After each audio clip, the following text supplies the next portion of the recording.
Assalamualaikum warahmatullahi wabarakatuh. Di sini saya Dwipasa akan menjelaskan yaitu materi tentang reaktor kimia.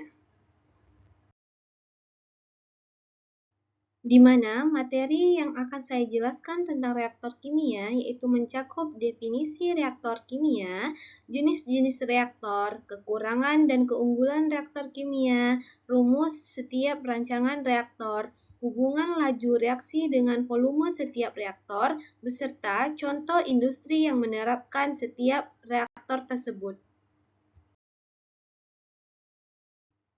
Di sini merupakan definisi dari reaktor kimia, di mana reaktor kimia ini adalah sebuah alat industri kimia, di mana digunakan sebagai tempat berlangsungnya reaksi antara reaktan sehingga menjadi produk yang lebih berharga.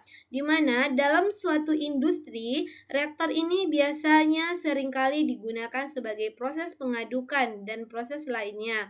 Di dalam reaktor ini akan terjadi perubahan komposisi, kandungan energi, fase, wujudnya. Nah, fungsi utama suatu reaktor adalah mentransformasikan suatu bahan kimia. Nah, di sini adalah jenis-jenis dari reaktor berdasarkan bentuk dan pengoperasiannya. Nah, reaktor itu ada berdasarkan bentuknya. Contohnya itu adalah Continuous Stirred Tank Reactor atau CSTR. CSTR adalah reaktor berupa tangki berpengadu. Sering diasumsikan pengadukan sempurna sehingga konsentrasi keluar sama dengan konsentrasi di dalam reaktor, di mana distribusi suhu merata akibat pengadukan. Reaksi yang biasanya digunakan dalam reaktor ini adalah fase cair ke cair, tidak efisien untuk fase gas. Nah, katalis yang digunakan itu adalah katalis cair, di mana cara kerjanya adalah operasi continuous stage dengan pencampuran sempurna, di mana melakukan pencampuran tersebut dengan sempurna sehingga komposisi di dalam reaktor homogen dan identik dengan aliran keluar. Selanjutnya ada fluid flow reaktor, di mana fluid flow reaktor ini bentuknya selongsong pipa horizontal. Reaksi fase gas terjadi reaksi di sepanjang pipa, konversi meningkat di sepanjang pipa, waktu relatif singkat dan steady stage.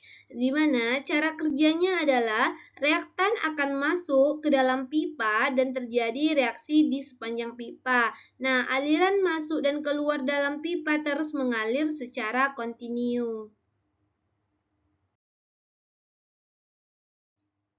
Yang ketiga, reaktor unggun tetap, di mana reaktor unggun tetap adalah reaktor unggun tetap yang berisi katalis padat yang tersusun di dalam reaktor tersebut. Nah, reaktan akan mengalir melewati katalis sehingga reaksi terjadi pada permukaan katalis. Nah, bisa kita lihat gambar di samping yang terdapat unggun tetapnya. Nah, yang keempat ada reaktor unggun terfluidisasi, di mana unggun ini menggunakan partikel katalis yang padat yang dibuat melayang oleh aliran gas atau cairan dari bawah. Nah, reaktor ini memiliki perpindahan panas yang tinggi dan suhu yang lebih merata. Namun, desain dan pengoperasiannya lebih kompleks dibandingkan dengan reaktor unggun tetap. Nah, bisa kita lihat perbedaan antara unggun tetap dan juga unggun terfluidisasikan pada gambar tersebut.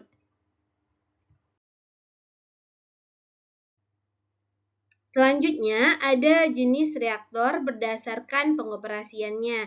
Yang pertama ada reaktor batch, di mana reaktor ini memiliki pengaduk. Di dalamnya biasanya itu merupakan reaksi fase cair ke cair yang digunakan dalam kapasitas kecil. Nah, lebih mudah pengoperasiannya dan juga lebih mudah terkontrol. Nah, cara kerjanya adalah semua reaktan akan dialirkan ke dalam reaktor melalui inlet. Yang kedua ada reaktor kontinu, di mana reaktor ini merupakan reaktor yang memiliki bejana tertutup yang berisi pengadu untuk mencampur reaktan secara menyeluruh. Nah, reaktor ini bedanya adalah salah satu reaktan dimasukkan sepenuhnya ke dalam reaktor pada awalnya, sedangkan reaktan lainnya akan dimasukkan secara terus-menerus seiring berjalan dengan waktu. Nah, dapat kita lihat gambar dari reaktor batch dan continue di samping ini. Jadi, setiap reaktor itu memiliki kekurangan dan keunggulan. Nah, jenis reaktor continuous stirred-tank reaktor, keunggulannya itu operasi kontinu, kontrol suhu mudah, cocok untuk padatan. Nah, sedangkan kekurangannya itu butuh volume besar, kurang efisien untuk reaksi cepat, reaktannya bisa cepat keluar. Sedangkan untuk jenis plug flow reaktor, keunggulannya itu konversi tertinggi per volume, efisiensi tinggi, biaya operasinya rendah. Sedangkan dia memiliki kekurangannya, yaitu sulit terkontrol suhunya, pemeliharaan sulit, dan juga kurang fleksibel.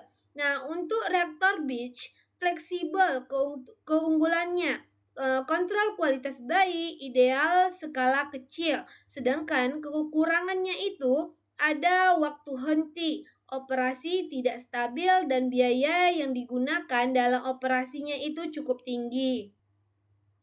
Untuk jenis unggun tetap, keunggulannya itu laju reaksi lebih tinggi, distribusi panas, dan masanya baik. Kekurangannya, tekanan jatuh bisa tinggi atau erosi, dan koefisien partikel.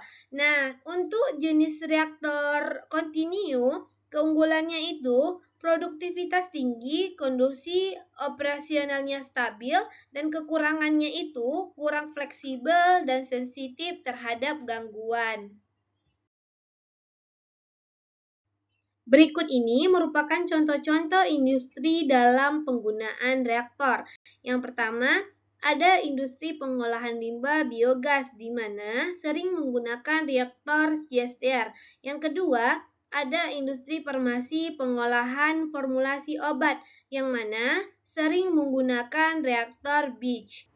Yang ketiga, ada industri petrokimia dalam proses pemurnian yang mana menggunakan reaktor PFR. Nah, yang keempat, ada industri forming katalis yang menggunakan reaktor FBR. Nah, yang kelima, ada industri kimia untuk produksi asam sulfat dan asam nitrat, di mana yang sering menggunakan adalah reaktor kontinu. Di sini ada rumus-rumus setiap rancangan reaktor. Yang pertama, ada jenis reaktor batch, di mana rumus rancangan reaktornya adalah T sama dengan integral dari CA0 sampai CA D dikali CA per min RA. Untuk jenis reaktor CSTR, rumus reaktornya yaitu V sama dengan FA0 dikali XA per min RA. Untuk jenis reaktor PFR, di mana V sama dengan integral dari 0 sampai XA FA0 per min RA dikali D dikali XA.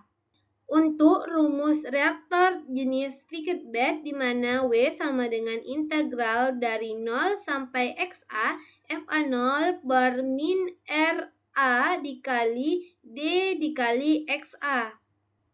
Untuk jenis reaktor Friedrich bed di mana V sama dengan FA0 dikali XA per min RA.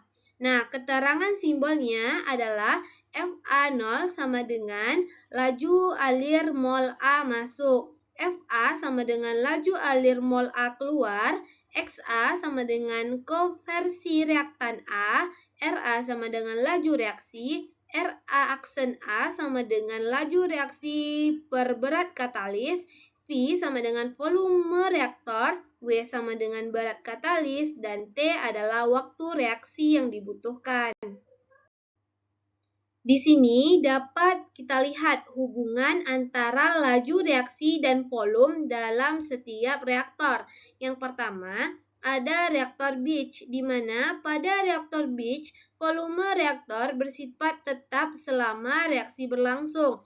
Laju reaksi tidak berhubungan langsung dengan volume, tetapi ditentukan oleh konsentrasi reaktan dan waktu reaksi. Yang kedua, ada reaktor tangki CSTR, di mana jika laju reaksi kecil dibutuhkan volume reaktor yang besar. Jika laju reaksi besar, maka volume reaktor yang dibutuhkan lebih kecil. Yang ketiga, ada plug flow reaktor, di mana jika laju reaksi tinggi di awal, volume yang dibutuhkan lebih kecil. Yang keempat, ada reaktor Vickers bed, di mana semakin besar laju reaksi, perberat katalis, semakin sedikit katalis. Nah, yang kelima, ada reaktor Fluidis bed, di mana pada reaktor Fluidis bed pencampuran sangat baik sehingga sering diasumsikan sebagai CSTR. Nah, volume reaktor berbanding terbalik dengan laju reaksi. Semakin tinggi laju reaksi, maka akan semakin kecil volume yang dibutuhkan.